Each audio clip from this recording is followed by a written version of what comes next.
On voit dans cette dernière partie du texte un Habermas qui passe de la défense d'un État fédéral européen à la reconnaissance de la diversité et de l'unicité des États-nations européens. Comment est-ce possible? La confrontation entre eurosceptiques et eurofédéralistes se concentre sur la question suivante. Compte tenu de la diversité de ces États membres, de ces peuples, de ces cultures et de ces langues, l'Union européenne sera-t-elle jamais capable d'acquérir la qualité d'un authentique État? Restera-t-elle comme aujourd'hui prisonnière des limites imposées par les systèmes néocorporatistes de négociation? Les eurofédéralistes cherchent à renforcer la capacité de l'Union à gouverner afin qu'il soit possible d'imposer à l'échelle de l'Europe des politiques et des réglementations qui obligent les États membres à adopter une démarche coordonnée, quand bien même cette action déboucherait sur des mesures de redistribution. De ce point de vue, l'élargissement de la capacité d'action politique doit aller de pair avec un élargissement de la base de légitimation.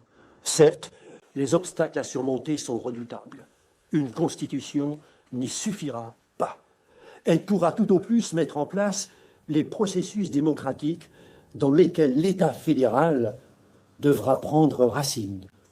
Comme l'accord entre les États membres est un élément clé dans le cadre d'une union à constitution politique, il devra de toute façon avoir une autre structure que celle des États fédéraux de type national et ne pourra pas se contenter de copier le mode de légitimation qui est le leur.